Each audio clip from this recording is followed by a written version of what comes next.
Assalamualaikum warahmatullahi wabarakatuh.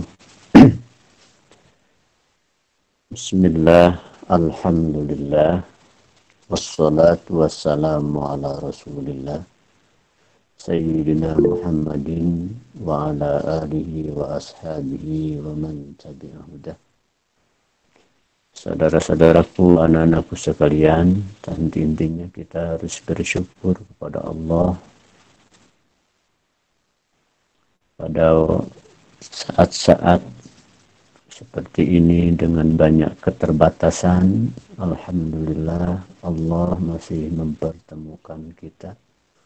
Allah masih menyambungkan komunikasi di antara kita. Harapan kita mudah-mudahan komunikasi kita tidak sekedar verbal, tapi juga sampai ke hati, sehingga lebih jauh pengaruhnya, tidak sekedar pengembangan wawasan. Dengan segala keterbatasan ini kita berniat dan berharap Allah memberi lebih bagi kita, lebih tidak sekedar wawasan juga, tapi tambah hidayah. Man zada ilman walam yazdad hudan falam yazdad minallah illa bu'dan. Orang tambah ilmu tapi tidak tambah hidayah, maka hanya semakin tambah jauh saja dari Allah. Na'udzubillah. Mudah-mudahan tambah ilmu walau hanya satu kata, dua kata, tapi kalau bermanfaat akan jauh lebih bermanfaat, lebih membawa berkah bagi kita. Mari kita niatkan, luruskan niat kita dengan komunikasi kajian ini. Kita berniat beribadah, ya. Berharap banyak kepada Allah. Mudah-mudahan kita jadi hambanya terbaik. Kata Allah, wa tarjuna minallahi ma la yarjun. Kalian bisa berharap dari Allah hal-hal yang tidak bisa diharapkan oleh mereka. Sebelum masuk ke materi, Bapak ingin ucapkan terima kasih kepada semuanya, terutama pengelola yang telah melakukan upaya-upaya dengan sangat baik, sehingga pelaksanaan ini betul-betul ya sesuai atau bahkan lebih dari yang Bapak perkirakan. Ada rekamannya yang dikira menurut perkiraan Bapak tidak bisa direkam, ada rekamannya, bahkan ada rangkumannya. Luar biasa. Bapak juga baca rangkumannya, mungkin akan bisa kita kembangkan nanti, lengkapi menjadi satu tulisan yang bisa lebih bermanfaat, lebih lengkap. Dengan ada rangkuman itu, Bapak terusik untuk lebih banyak melengkapinya. Terlebih nanti rangkaian tafsir Tarbawi yang kita lakukan. Hari ini mungkin Bapak akan menamatkan saja ya kajian tentang saum, tentu saja hanya sangat terbatas. Nanti kita akan langsung menyambung kajian kita tentang tafsir Tarbawi dan surat Al-Alaq itu, ya. Kita lihat lagi ayat yang kemarin itu, ya kita sudah masuk ya satu ayat, alhamdulillah, walau tidak tuntas benar gitu, ya. Sekarang apalagi mungkin tidak akan terlalu banyak kajiannya, ya. Karena kalau diperdalam satu ayat juga akan lama, ya.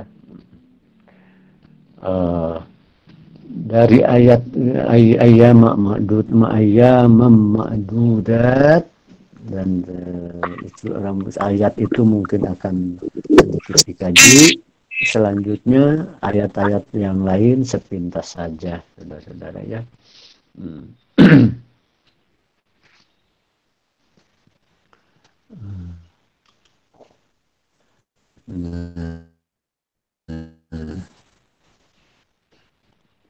Kita masuk ayat kedua tentang saum ya.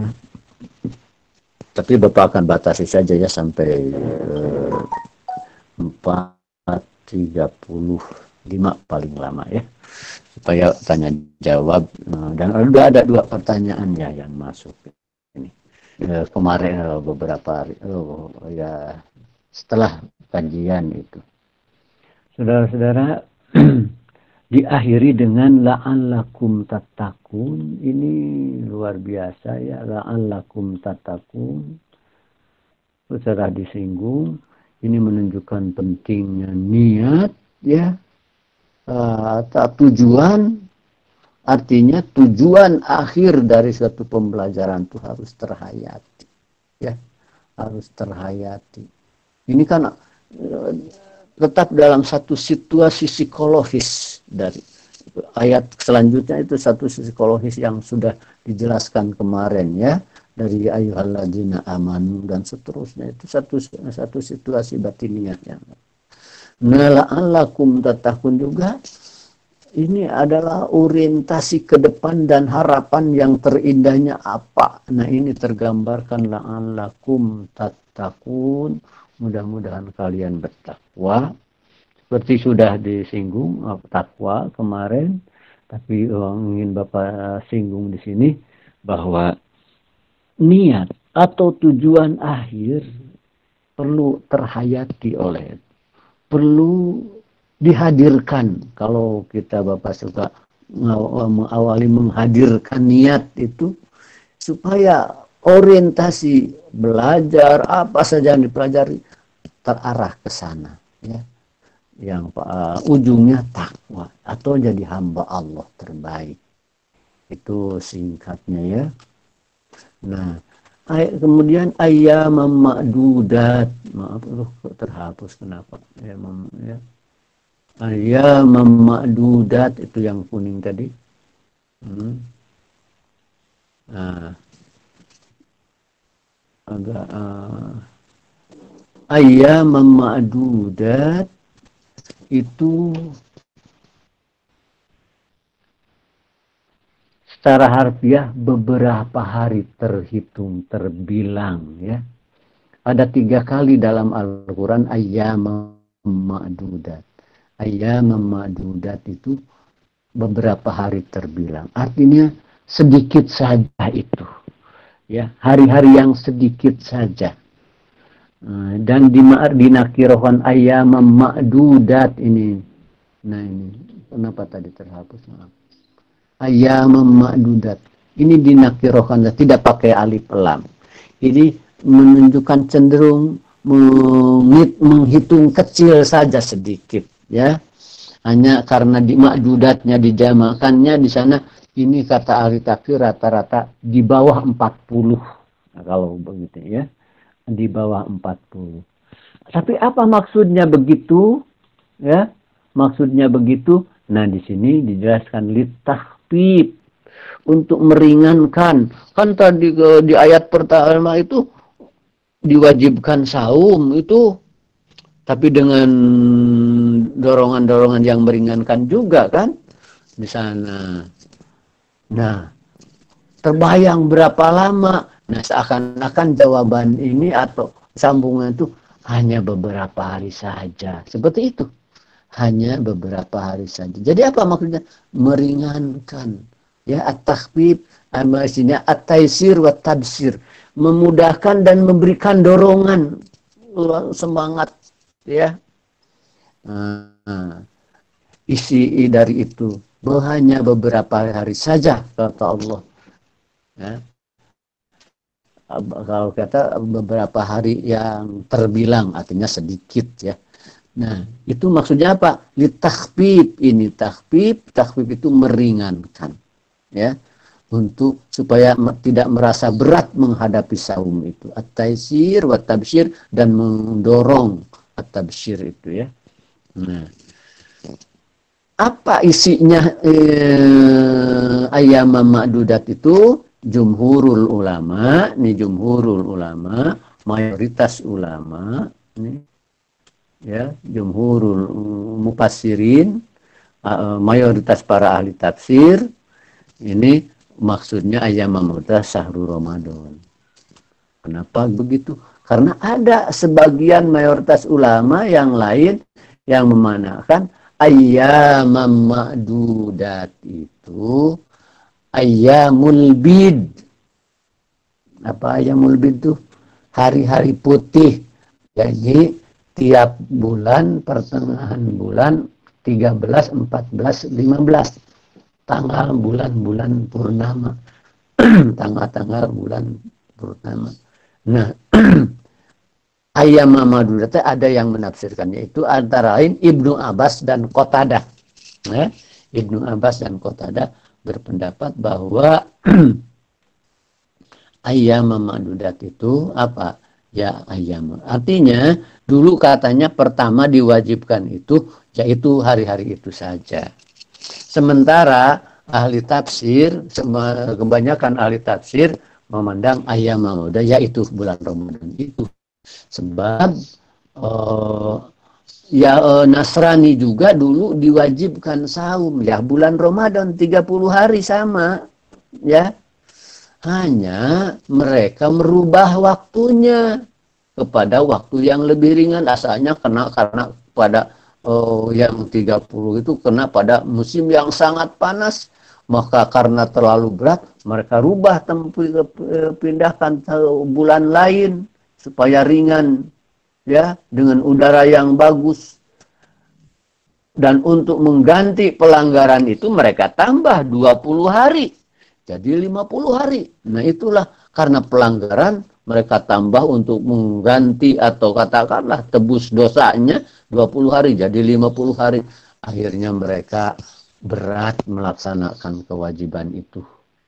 Karena dirubah oleh mereka sendiri. Nah itu yang mengisi bahwa ayyam ma'dudat sejak dulu juga itu bulan Ramadan. Kenapa tidak sama dengan orang-orang Nasrani? Karena memang mereka merubah sendiri ya. Kayaknya jadi ayyam ma'dudat itu isinya ada dua penafsiran, yakni ayyamul bid, yaitu Ibnu Abbas, jadi 3 hari setiap bulan. Katanya dulu wajib. Keduanya bulan Ramadan itu sendiri. Setelahnya Allah menyajikan faman kana minkum maridun aw ala safarin fa iddatu min ayyamin ukhra. Ya. Kalau di antara kalian ada yang sakit atau dalam perjalanan, fa iddatun min ayyamin. Bilang saja pada hari-hari yang lain. Artinya puasa saja di hari-hari yang lain. Apalagi ini Allah dengan ada setelah itu langsung kalau ini saudara, ini puasa bulan Ramadan, wah terbayang mungkin berat seakan-akan seperti itu ya.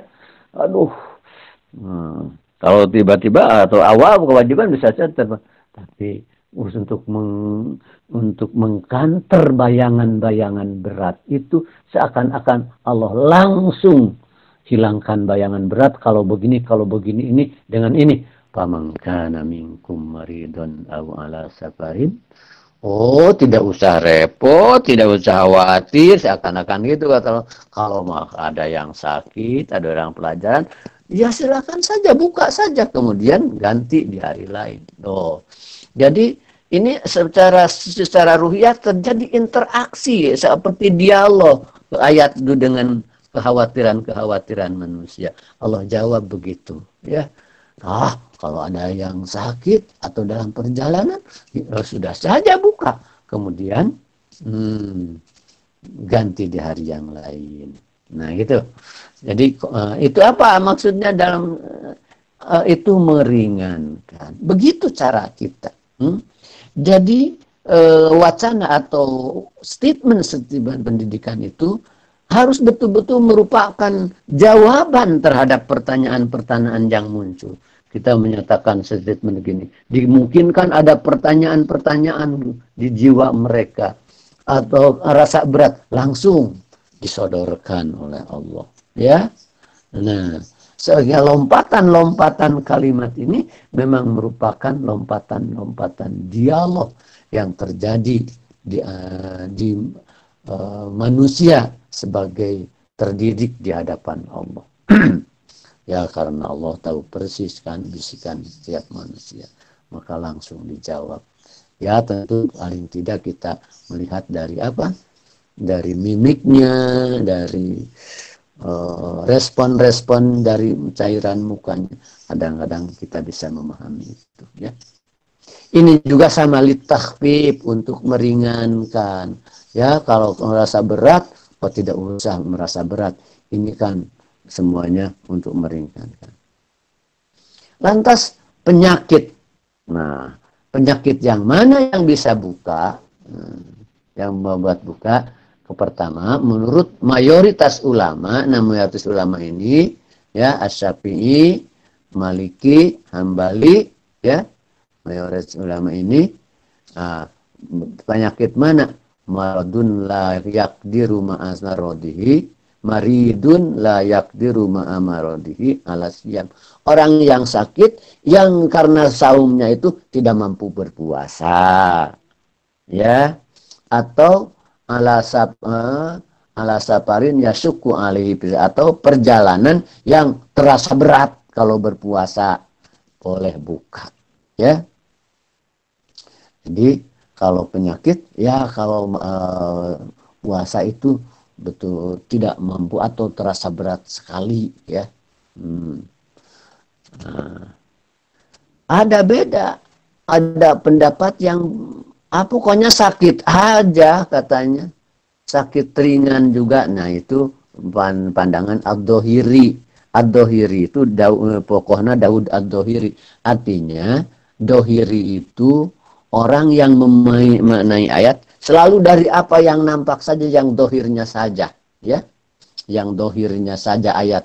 Ya kan kata marodnya, karena maridon tidak ada batasnya, tidak ada penjelasan maridon sejauh mana maridonnya, ya. Di sini maridon juga perjalanan, pokoknya mah perjalanan saja, keluar dari rumah juga perjalanan, sudah bisa buka. Itu Ad-Dohiri. Itu karakter Dohir itu begitu, anak-anak, ya. Pokoknya apa yang dinampak di ayat, maridon tidak ada jelas penjelasan sejauh mana sakitnya, sapar juga tidak ada jelas batasnya, pokoknya sakit saja sudah boleh buka. Ada kan bukan cerita, memang kejadian, Imam At-Tusturi katanya bulan puasa tidak puasa. Kenapa Pak tidak puasa? Ini katanya sedang sakit telunjuk, jadi sakit telunjuk gitu, ya, buka. Kan itu mutlak katanya, maridnya di sana tidak ada batasnya, boleh buka. Itu Ad-Dohiri, ya. Tapi mayoritas imam-imam Asy-Syafi'i, Maliki, Hambali bukan begitu. Perjalanan yang sakit yang kalau berpuasa itu rasa berat. Kedua, Al-Qurtubi menjelaskan begini, kalau tidak sanggup puasa, ya, dengan sakit itu betul-betul tidak sanggup, itu wajib buka. Kalau puasa mampu tapi sangat berat, gitu, ya, sangat berat sehingga mungkin tambah penyakit, itu mustahab, lebih baik buka, sunat buka, gitu, ya. Itu Al-Qurtubi, ya. Jadi kalau dengan puasa betul-betul tidak mampu, bahkan bisa jadi lebih parah, wajib buka.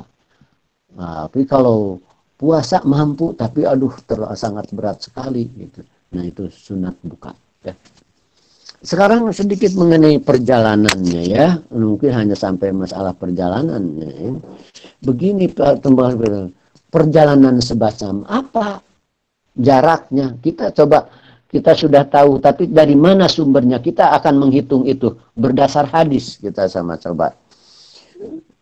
Berapa jarak perjalanan yang membolehkan buka? Nah, para ulama mencari apa perhitungan perjalanan-perjalanan yang dihubungkan dengan syariat, saudara-saudara. Ini kita buka ini. Ya. Apa perjalanan-perjalanan yang dihubungkan dengan syariat?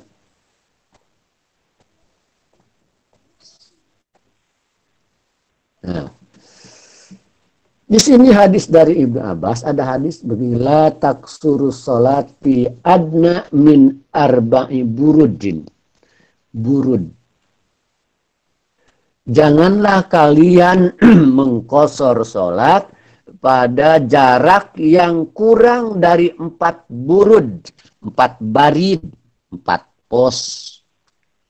Nah, min Makkah ila Aspan. Dari Mekah ke Uspan. Jangan mengkosor sholat yang kurang dari 4 burud. Burud jamak dari barid, pos, ya. Kalau kita mah pos. 4 barid, 1 barid itu ada 4 parsah. Coba dicatat dan menghitung kita nih ya. Berapa kilo nih jadinya ya. Satu barid itu 4 parsah. 1 parsah itu 5 kilo, 8. Coba. Imam Syafi'i ini. Berapa jarak ini bisa buka? Dicari. Oh, perjalanan yang dihubungkan dengan syariat ini dihubungkan dengan qasar. Nah, qasar ini boleh. Tidak boleh mengkosor dalam 4 kurang dari 4 barid, 4 pos. 1 pos per 1 baris 4 parsah. 1 parsah itu 5 kilo. Coba tolong kalikan. Tadi 4 kali 4 ya, 4 tadi barid kali 4 parsah, 1 parsah 5. Jadi 92,8 kilometer. Nah, ini boleh buka itu. Ini sumbernya. Jadi kita jangan sampai tahu sekian puluh kilo, tapi dari mana sumbernya? Dari sini. Ini dalam perjalanan ini dihitung 2 hari, saudara. Dengan ada hitungan, ada barid, ada parsah. Kalau 92 kilo itu 2 hari perjalanan. Jadi sehari 8 parsah, saudara. Ya, sehari 8 parsah. Nah, itu Imam Syafi'i. Beda Imam Hanafi. Ini cara menghitungnya ya. Beda ini sampai. Beda Imam Hanafi. Kalau Hanafi menghitung perjalanannya bukan dari qasar sholat, tapi bilangan hari yang boleh menyapu sepatu. Begini, kalau kita pakai sepatu, ya, untuk wudhu tidak dibuka sepatunya, disapulah bagian atas sepatu. Nah, seberapa lama kita bisa mengenakan sepatu tidak dibuka-buka? Nah, kalau kita di dalam mukim 1 hari. Tapi kalau dalam perjalanan 3 hari 3 malam. Kita boleh pakai sepatu, tidak dibuka-buka, sholat juga disapu saja. Nah, dari hadis ini berangkatnya Abu Hanifah menghitungnya jadi 3 hari 3 malam katanya. Jadi perjalanan selama 3 hari 3 malamnya yang itu. Jadi kalau tadi sehari 8 parsa, silahkan kali-kali saja sehari tadi yang 2 hari itu ya dibuat 16 parsah kan, jadi sehari 8 parsah. 8 kali 3 kali 5,8. Jadi berapa? Nah, yang Abu Hanifah mah 139,2 kilometer baru. Nah, ini maksud Bapak diajak sini dari mana kiloan itu, jarak itu dari hadis ini. Kenapa perbedaan pendapat seperti itu ya? Nah itu seperti Bapak janjikan tadi waktu Bapak terbatas untuk ini karena ini masalah lebih teknis, tapi ingin memberitahukan bagaimana sumber perhitungan jarak itu dan bagaimana menghitungnya ya. Nah, itu saja anak-anakku sekalian. Sebagaimana Bapak akan buka untuk tanya jawab ya. Tapi di sini sudah ada pertanyaan ini 2 ya. Nanti siapkan saja pertanyaan ya. Udah ada 2 pertanyaan ini. Udah ada 2 pertanyaan. Ya, dan Bapak janji akan menjawabnya di sini. 1 dari Iqbal, ya. Ada Iqbalnya hadir tidak? Ya. Dan kedua yang lupa lagi. Berapa? 1 dari Iqbal yang bertanya begini, anak-anakku sekalian. Sengaja supaya tanya jawab lebih banyak. Bagaimana katanya taraweh di rumah bisa dapat pahala yang sama berjamaah di rumah di masjid. Sedangkan kan niatnya juga di rumah mungkin saja munfarid tidak berjamaah. Bagus ini pertanyaan ini ya. Begini anak-anakku sekalian. Ya. Kalau kita sudah kebiasaan taraweh di masjid ya, kemudian tidak bisa ke masjid karena ada uzur ya, maka taraweh kita ya, di rumah yang padahal kita sudah biasa di masjid tapi tidak bisa karena uzur, itu sama kita akan mendapat pahala seperti kalau kita berjamaah di rumah ya, di masjid. Jangankan kalau sudah kebiasaan, niat saja kita udah niat benar-benar malam ini mah mau ke masjid ingin taraweh, aduh tiba-tiba di jalan ada halangan yang tidak bisa, tapi kita niat sungguh-sungguh, insya Allah nih pahala taraweh itu yang berjamaah itu diperoleh sekalipun tidak jadi berjamaahnya. Jadi tidak ada hubungannya dengan niat yang disolat di rumah yang munfarid, tapi karena tadi sudah niatnya yang kuat atau apalagi sudah kebiasaan, itu dapat pahala yang sama. Dalilnya apa? Begini banyak dalilnya ya. Pertama di dalam Al-Quran ada orang-orang yang wa'ala alaladina atau kali tahmilahum kutala ajidu. Begini, waktu diseru perang Tabuk, saudara, ayo semuanya berangkat ke Tabuk. Datanglah Ahlus Sufah 7 orang. Ahlus Sufah itu orang-orang yang tidak punya rumah, diam di masjid. Tapi juga ada Ansor seorang dari 7 itu minta ingin ikut perang ke Tabuk. Sedangkan padahal perjalanan ke Tabuk itu jauh, perlu bekal banyak.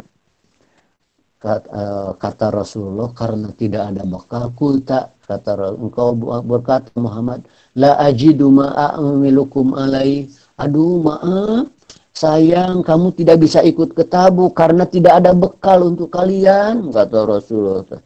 Bagaimana mereka itu? Tawallau wa'ayunuhum tafidu minad dam'i hajanan alla yajidu mayu.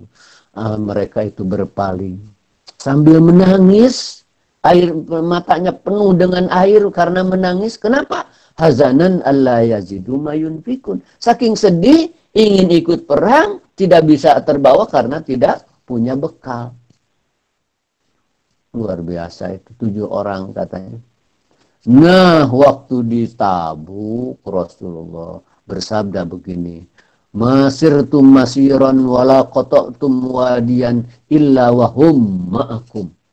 Oh, inna bil madinati lijalan. Ya, saudara-saudara, tuh di Madinah ada orang-orang yang kalau kamu mengejar musuh, melari ke wadi, dapat pahala. Sama mereka pun dapat pahala. Yang di mana? Habasahumul uzur, mereka tidak bisa karena uzur. Itu banyak ya peristiwa-peristiwa semacam itu. Nah, seperti lagi ya, Ya Ma'en anaknya Yazid datang ke rumah membawa sesuatu dari masjid. Bapak, saya dapat ini katanya dari masjid ini. Oh, kata Yazid tuh bapaknya. Man, itu mah bukan untuk kamu.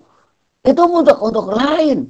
Ternyata bapaknya itu, Yazid itu menyimpan sodako di masjid, di bawah sajadah, supaya tidak diketahui. Maksudnya supaya diambil oleh orang lain. Tapi malah ketemunya oleh Ma'en, anaknya. Waduh, akhirnya berselisih itu anak dan bapak. Kata bapaknya, kembalikan lagi itu Ma'en, itu bukan untuk kamu. Kata si Ma'en, wah udah Pak, ini mah milik saya katanya. Akhirnya diadukan kepada Rasulullah besoknya. Kata Rasulullah, laka mana waita kemana waitalak ya Yazid, bagimu apa yang engkau niatkan Yazid, walakama akhadta ya Ma'an, bagimu yang engkau ambil Ma'an. Oh, jadi Yazid dapat pahala dengan niatnya, sekalipun sedekahnya bukan kepada yang lain. Atau siapa? Ma'an dapat tetap. Karena niat itu ya. Insya Allah kalau ada halangan yang jelas itu tarawih di rumah, insya Allah kalau luar biasa dapat pahala yang penuh seperti biasa. Yang kedua ini sedikit ya. Ini katanya di rumah ini ternyata dan bulan puasa ini tidak cukup menambah gairah belajar, bahkan seperti tambah malas gitu ya. Nah, ini harus introspeksi kita kalau umpamanya sekarang ya di rumah bulan puasa lagi, tapi belajar ibadah tidak meningkat. Ini ada apa ini ya? Kita harus introspeksi, ada apa ini? Sebab ini luar biasa saum ini, saudara-saudara, dihimpit dengan berbagai musibat, ya. Bayangkan, musibat apa? Corona membuat itu. Tapi musibat yang besar juga ini ancaman lapar, saudara-saudara, luar biasa ini ancaman lapar di sini. Wah, mungkin saja di sekitar kita ada yang lapar itu harus jadi perhatian ya. Nah, malah kita umpamanya merasa lebih berat, kita harus benar-benar berintrospeksi, sebab ini program Allah ya. Program Allah itu semua manusia muslim itu diujlahkan sekarang ini, diujlahkan itu dirumahkan ya. Dan secara spesifik kita diujlahkan pada bulan Ramadan. Untuk apa? Untuk mungkin lebih baik. Nah, bagi kita atau bagi orang-orang yang beriman bisa jadi akan terasa lebih berat, saudara. Sebenarnya itu ujian dari Allah. Ya, ujian dari Allah, karena Allah berharap dia lebih baik. Dan jangan pikir kita jadi baik itu tambah lebih baik itu apa ringan-ringan saja, ngegeleyung, tidak. Temui Allah dengan kenyataan. Kenapa ya Allah? Istighfarlah ya Allah. Dasar saya siap bahkan begini. Bukan memperbanyak bacaan Quran. Temui Allah dulu. Pasti Allah berharap lebih baik kepada kita. Dan dalam kondisi itu pasti kita akan yakin akhirnya Allah menginginkan yang lebih baik kepada kita. Tapi kok kenapa ini berat sekali ini hati, malasnya luar biasa.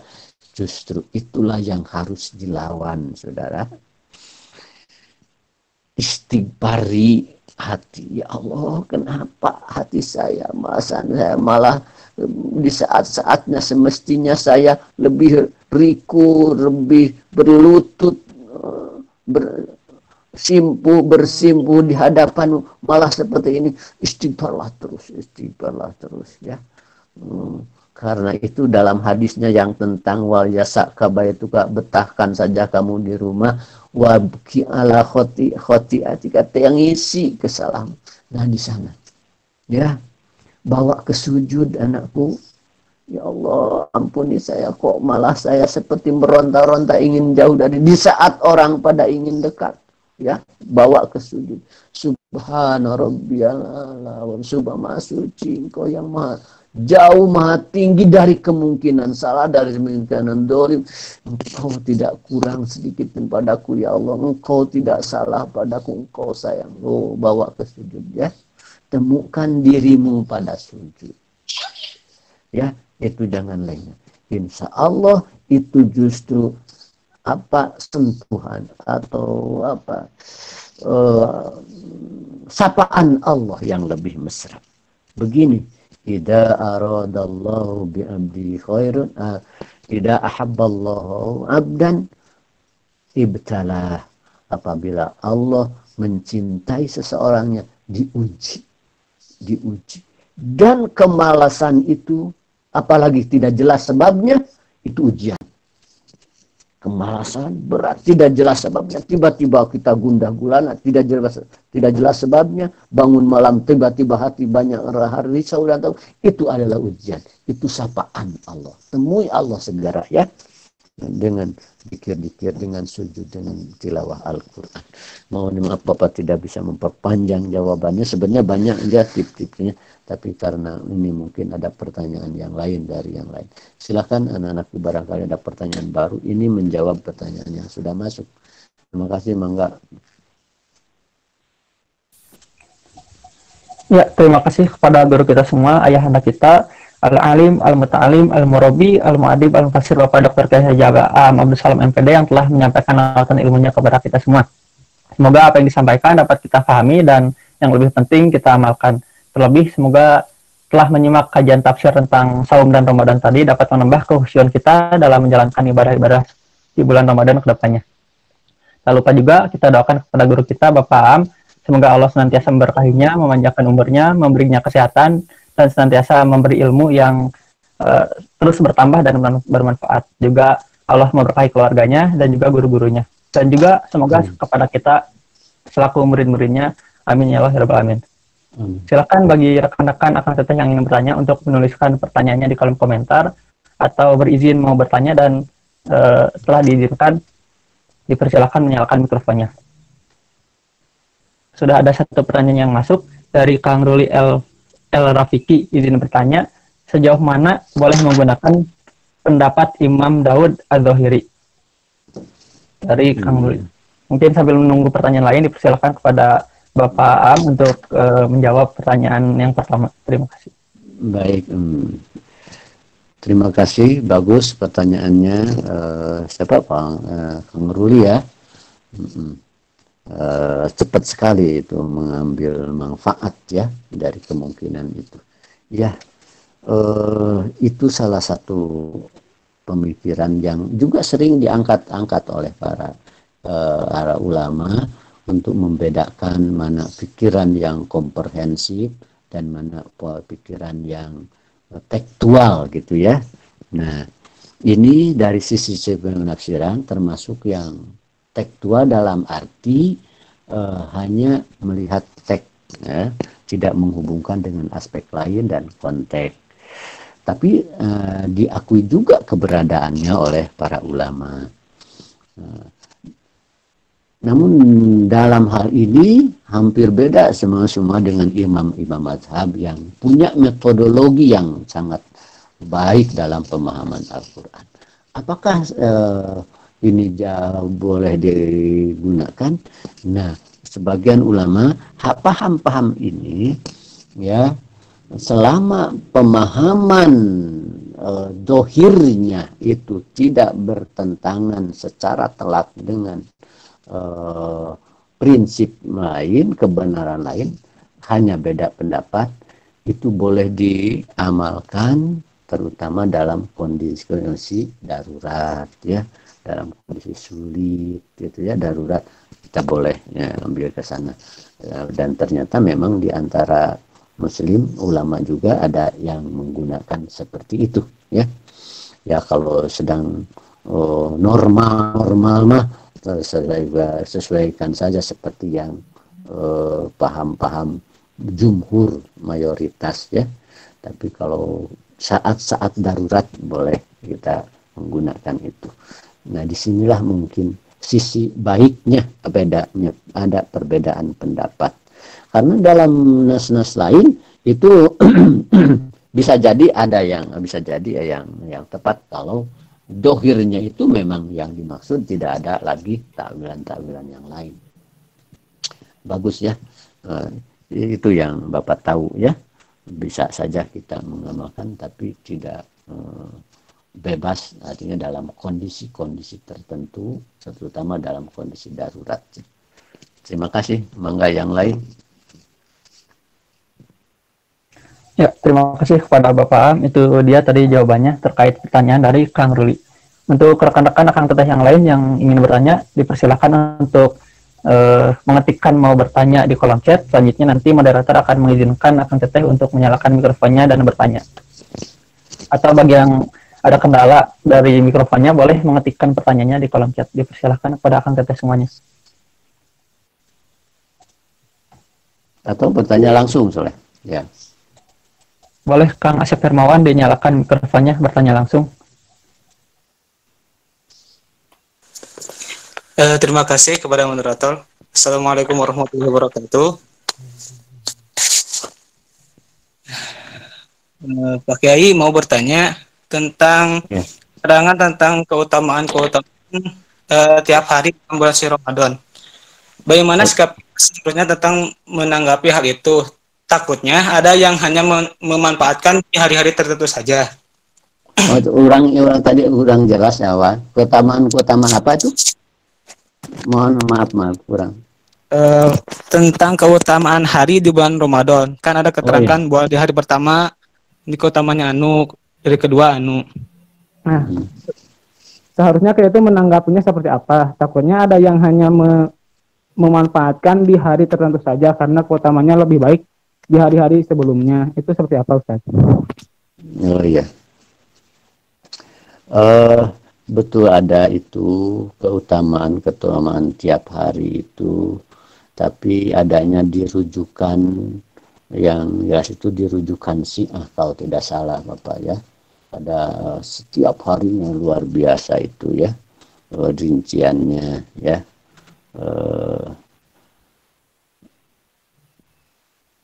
Yang garis besar di rujukan kita paling hari 10 pertama, 10 kedua, 10 ketiganya itu memang jelas ada.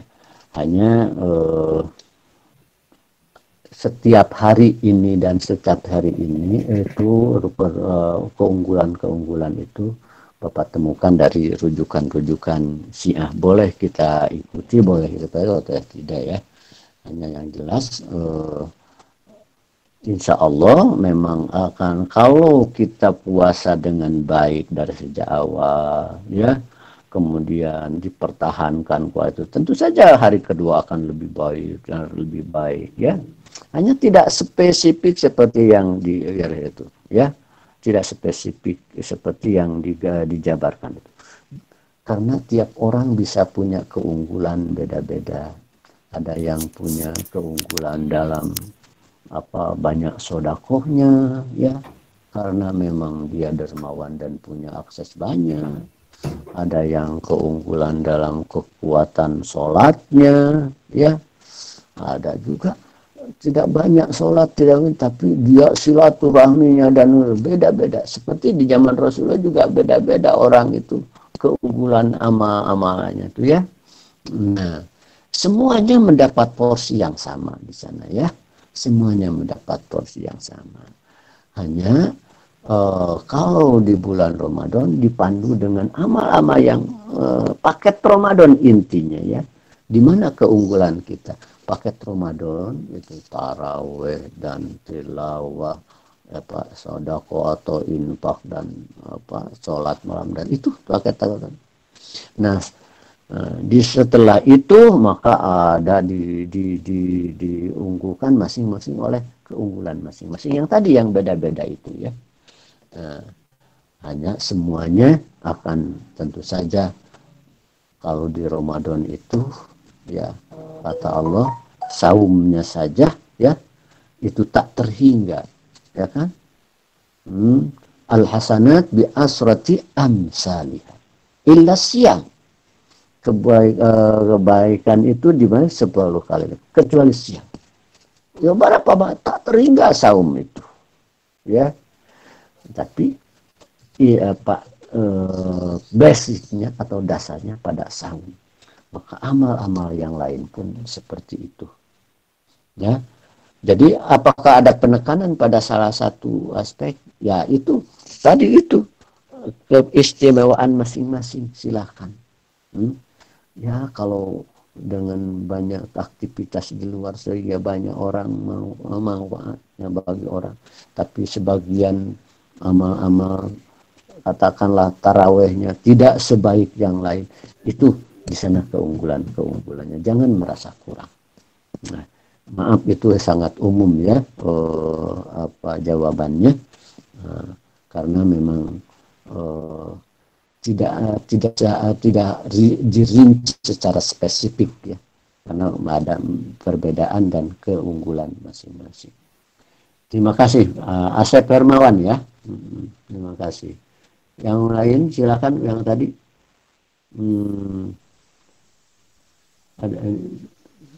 Masih ada pertanyaan? Masih ada Pak di kolom chat, ada pertanyaan dari Iqbal Septiadi dari Bogor. Punten Pak, saya izin bertanya, bagi seorang mufasir dalam menafsirkan ayat itu, poin-poin apa sajakah yang harus diperhatikan? Terima kasih. Dari Iqbal Septiadi di Bogor. Terima kasih. Terima kasih Iqbal, bagus pertanyaannya. Banyak poin-poin yang harus diperhatikan dalam menafsirkan itu ya. Pertama harus dianalisis dulu bahasa. Itu pintu pertama itu bahasa. Ya. Jangan sampai loncat begitu saja menafsirkan itu. Apalagi dikembangkan tanpa tahu dulu akar kata bahasa itu. Ya. Umpama satu konsep ya itu apa asalnya, maknanya apa, kemungkinan pengembangannya apa, penggunaan dalam Al-Quran apa. Terus satu. Kemudian setelah itu menganalisis ayat-ayat yang berhubungan baiknya. Ya. Kemudian juga hadis-hadis yang berhubungan dengan itu. Nah dari situ baru menarik makna dan kesimpulan secara lebih utuh tentang ayat itu. Hanya tingkat-tingkat tafsir juga saudara. Ya. Kalau Jalalain itu beroperasi dalam bahasa, penjelasan bahasa saja ya. Kata per kata atau paling jauh per kalimat. Jarang menjelaskan secara utuh makna ayat secara utuh, tidak. Jalalain itu ya. Tapi ada juga tafsir yang langsung makna saja global ya, seperti yang Muyassar itu makna global saja, makanya sebut tafsir ijmali. Tapi dalam proses untuk memahami itu mencari harus ada dasar-dasar. Kalau tadi suatu waktu Bapak menafsirkan langsung ke mananya, kalau dianalisis setiap ayat terkata akan sangat lama ya. Nah, kecuali itu orientasi tafsirnya kemana? Kalau ayat tafsir hukum, nah harus komprehensif sekali. Data-data yang menguatkan, yang menunjang atau yang menjadi penghalang pernyataan. Karena kalau hukum, saudara rasa ada satu pernyataan taklif kewajiban ya. Nah satu kewajiban. Maka dicari ayat-ayat atau hadis yang berhubungan itu, ada yang berhubungan itu yang jadi ilat atau sebab, ada berhubungan itu yang jadi syarat, ada yang berhubungan itu yang menjadi mani penghalang, artinya pertama diwajibkan tapi ada hadis yang menghalangi, yang menggagalkan, menggugurkan kewajiban. itu harus lebih komprehensif ya kalau seperti hukum itu, sehingga tidak parsial kan. Seperti begini sih komprehensif itu kan ada innama harrama alaikumul maitah. Kami hanya mengharapkan bangkai. Bangkai di sana kalau kata analis itu ini mufrad mu'arab ya, kata tunggal yang beralif lam. Jadi general semua bangkai. Oh, dari katanya itu karakteristik katanya kalau kata mufrad itu semua bangkai haram. Dari ayat itu. Itu analisis kata dan karakteristik kata.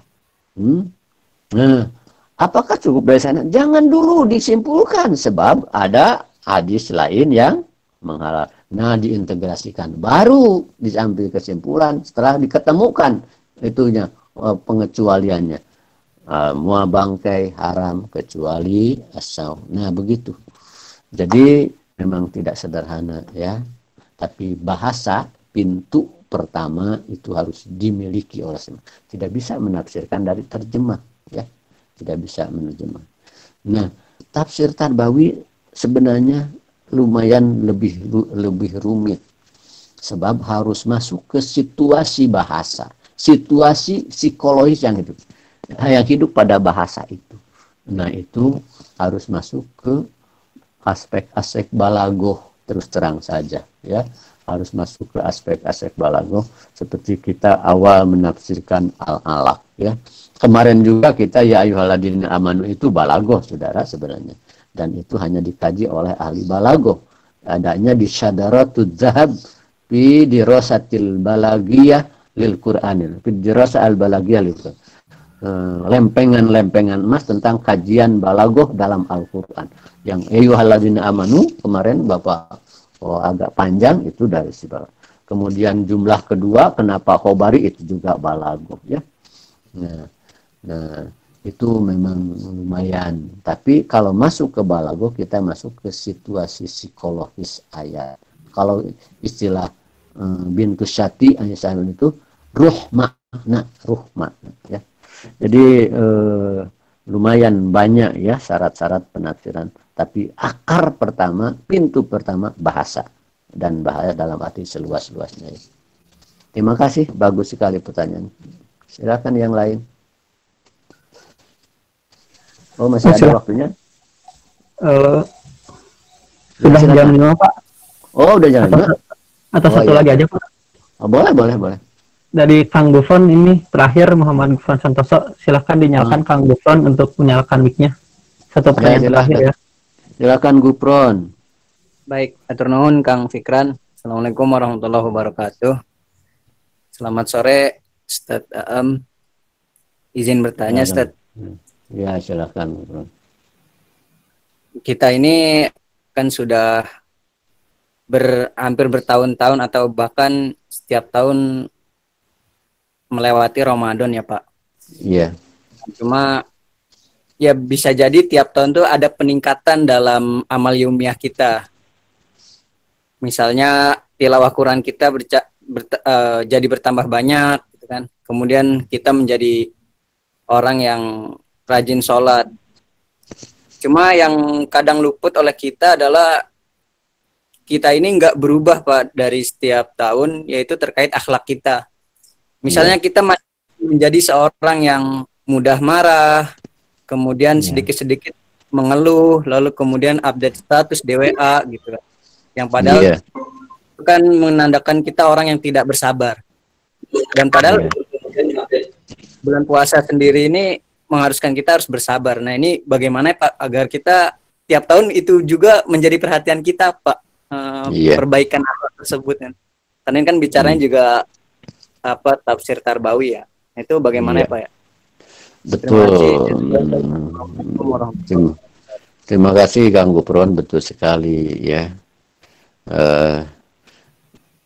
Puasa ini dalam siklus setiap tahun Allah siapkan untuk pembinaan kita, untuk menggodok kita ya, untuk membersihkan kita.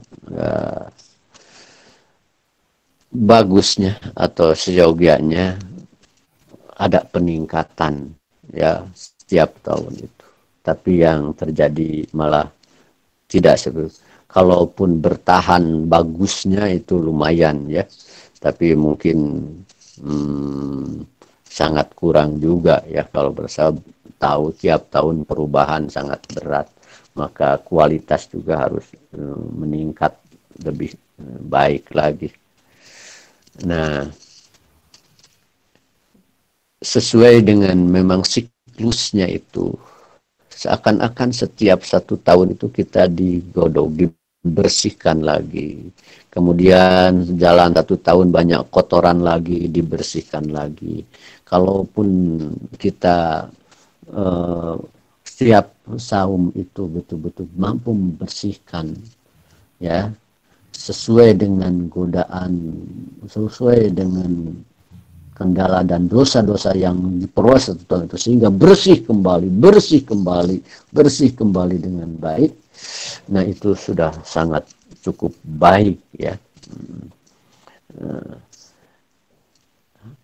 Karena itu kita perlu secara tarbawi, kita dalam memasuki saum itu harus berangkat dari evaluasi ya. Nah, Kang Gufron, kalau tahun kemarin taraweh tamat tidak, oh alhamdulillah tamat. Mengapa tamat? Oh karena saya begini. Oh tidak tamat, kenapa tidak tamat? Oh karena terlalu capek. Oh karena makan terlalu kenyang sehingga malas. Nah, dievaluasi dulu Kang Gufron ya. Kalau dulu taraweh ini tidak tamat, masa iya sekarang tidak tamat lagi? Dulu Quran itu berapa kali tamatnya? Waduh, sama 1 kali atau tidak sama. Wah, kenapa kira-kira? Aduh, terlalu banyak main PS umpamanya atau berubah status umpamanya ya. Nah, coba dievaluasi yang dahulu itu. Wa tandur nafsum ma qaddamat ligod. Setiap individu mengevaluasi ma qaddamat yang telah lalu, ligod untuk besok. Ada perbaikan. Nah, kalau begitu terkontrol kita ya. Memperbaiki yang lalu. Baik memperbaiki kesalahan-kesalahannya sehingga menimbulkan kekurangan ya, atau memperbaiki langsung kualitas saumnya ya. Nah, kita di sana, tapi tidak berarti kita ya tentu saja tidak boleh puas dengan itu. Insya Allah semakin gigih usaha kita di sana, Allah beri tambah ya kualitas kita. Semakin baik kualitas puasa kita, maka dampak setelahnya juga akan semakin baik dan yang akan disiapkan untuk menjemput saum yang akan datang lagi. Terima kasih semuanya, Kang Gufron dan yang lain-lain atas perhatiannya. Mudah-mudahan Allah tetap menyatukan kita dalam forum-forum ini. Kita akhiri dengan doa kifarat najis. Subhanakallahumma rabbana bihamdik asyhadu an la ilaha illa anta astaghfiruka wa atubu ilaik. Assalamualaikum warahmatullahi wabarakatuh.